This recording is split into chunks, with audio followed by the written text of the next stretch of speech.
وبعلومه وأسراره في الدارين آمين.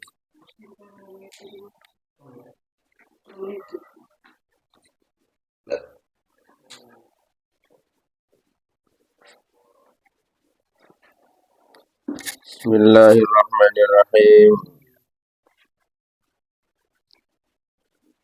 وعن أنس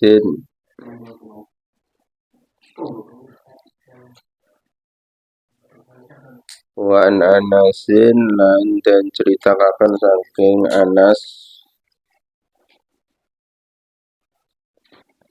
radhiyallahu muga ngridoni sapa Allah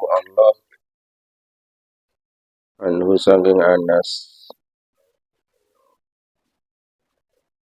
kala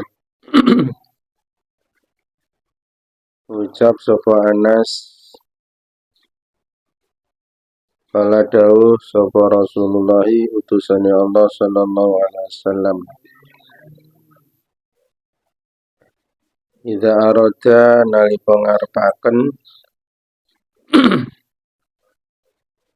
Idza arada nalika ngarepaken ngersakaken sapa Allah bi'abdihi kelawan kawulane Allah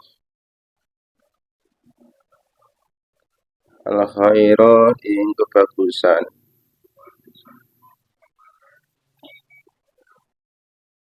ajala moko ngaki sapa Allah lahu maring abdihi al ukubata ing balesan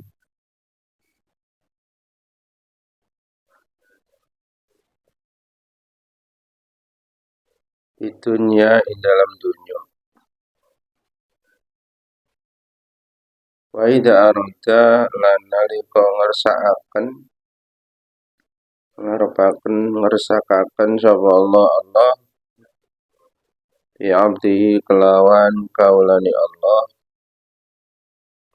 wasyarra ing Allah amsaka moko ngeker sapa Allah anhu sangking abdihi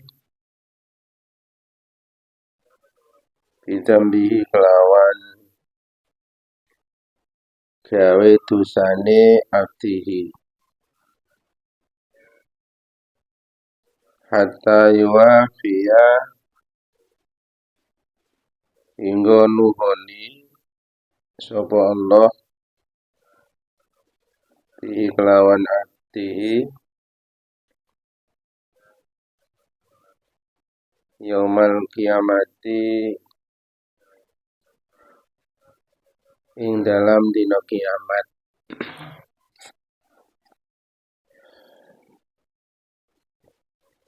Dari Anas beliau berkata bahwasanya Rasulullah Shallallahu Alaihi Wasallam pernah bersabda, jika Allah menghendaki hambanya menghendaki kebaikan, maka Allah menyegerakan balasan di dunia.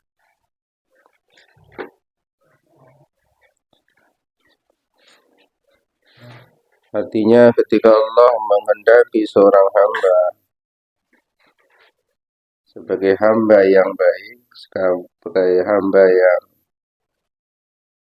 beruntung, maka ketika hamba tersebut melakukan dosa, kesalahan, maka Allah seketika membalas atas keburukannya, atas kejahatannya ketika masih ada di dunia.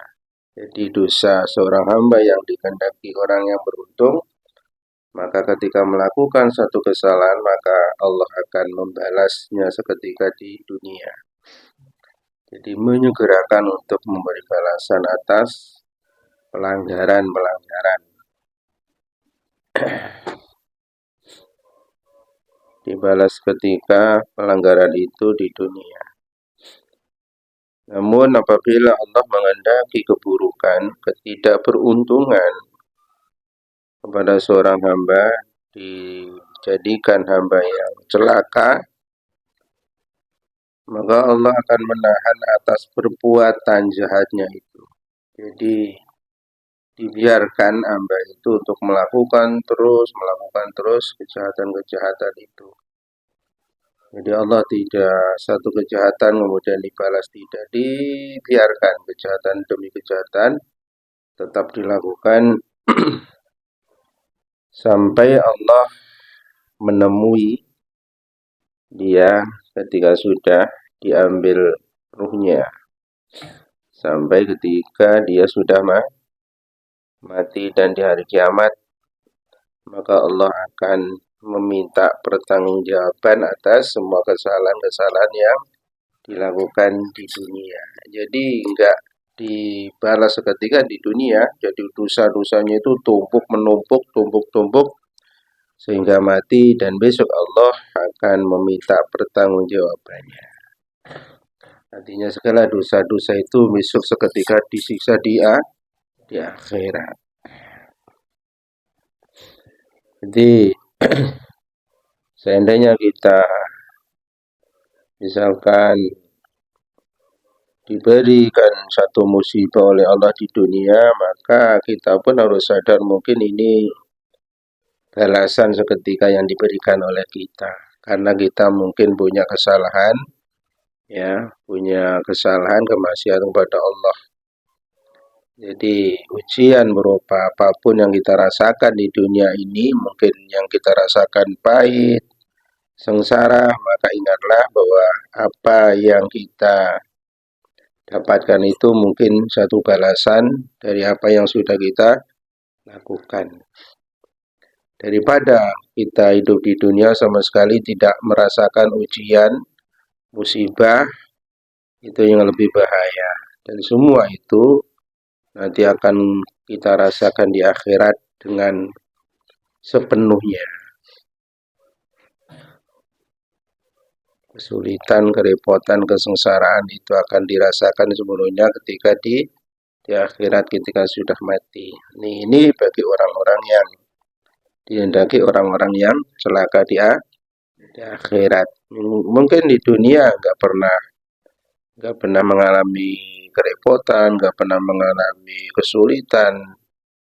Ya, sementara perbuatan maksiat terus dilakukan. Nah, ini tunggu besok di akhirat semua balasan atas perbuatan maksiat itu semuanya akan ditanggung, dirasakan sepenuhnya besok di akhirat.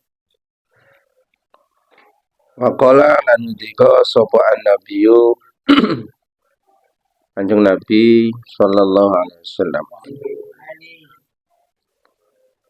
inna idhamal jazai, setune agung-agunge balesan, iku ma'idhamil balai,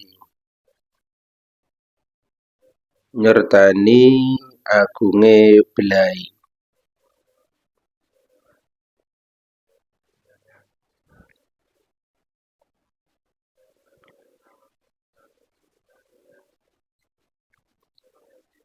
Wa inna allaha, lan setune Allah ta'ala maulur Allah, iku idza ahabba, nalika demen sapa Allah qauman ing siji kaum, ibtalahu mongko nyoba, nguji, ngetes, mongko nyoba sapa Allah hum ing kauman, paman mongko sapa wong rodiya kang ridho rela sapa man, falahu mongko iku kaduwe man ridho utawi ridho.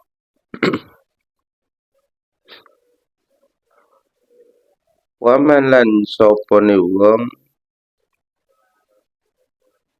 sakhita kang bendu muring-muring sapa man palahu mongko iku kadiman asukhtu utawi bendu utawi muring-muring. Kanjeng Nabi Muhammad SAW sudah bersabda, sesungguhnya besarnya balasan itu menyertai dari besarnya musibah atau ujian. Jadi ketika manusia diuji dengan sesuatu yang sangat berat, itu adalah frekuensi atau volume dari balasan dari apa yang pernah dilakukan. Kecil balasan itu beserta dengan kecilnya, ringannya satu musibah. Musibah ringan itu berarti balasan ringan dari perbuatan kecil yang pernah kita lakukan. Perbuatan besar yang kita lakukan bagi orang yang dikehendaki baik, beruntung, maka Allah akan membalas dengan musibah yang berat, yang besar. Ya. Dan sungguhnya Allah apabila cinta kepada salah seseorang atau cinta kepada kaum, cinta kepada kelompok, cinta kepada orang-orang yang beriman, maka Allah akan mencoba mereka, menguji mereka dengan musibah, dengan ujian ringan ataupun musibah ujian yang berat. Pasti akan dicoba bila Allah menghendaki orang yang beruntung. Maka barang siapa yang ketika diuji atas kecintaan Allah, kemudian Allah mengujinya, lalu dia ridho, maka Allah pun ridho. Ketika diuji, orang yang dikehendaki baik oleh Allah, kemudian rela, bangga, sabar, maka Allah pun akan senang karena hambanya yang diuji itu merasa tidak marah-marah, rela. Ketika diuji Allah, maka Allah pun rela, senang, bangga. Dan barang siapa yang ketika diuji oleh Allah, maka kemudian dia muring-muring, bendu-bendu, muring-muring, marah-marah karena tidak mampunya menghadapi ujian dari Allah, kemudian dia marah-marah dan lain sebagainya, membenci, mengutuk dan lain sebagainya, maka Allah pun akan sama seperti yang dia sikapi atas ujian yang dia terima. Maka Allah pun marah kepada orang yang ketika diuji marah, maka Allah pun marah. Ketika orang diuji kemudian rela, sabar, maka Allah pun Rawahu nyeritakan hadis sapa At-Tirmidzi, Imam Tirmidzi. Wa qala lan ngendika sapa At-Tirmidzi utai hadis iku haditsun hadis hasanun kang bagus. Wa qala lan ngendika sapa At-Tirmidzi utai hadis iku haditsun hadis utawa qala ngendika sapa At-Tirmidzi hadza utawi iki hadis takdire gitu. Hadza utawi iki hadis iku haditsun hadis hasanun kang bagus. Wa Anas lan den ceritakan sang Anas radhiya muga ngridoni sapa Allah anu sang Anas. Kala ngendika sapa Anas, kana ana sapa ibnun anak lanang di Abi Thalhata kaduwe Abi Thalhah. Anak lelakinya Abi Thalhah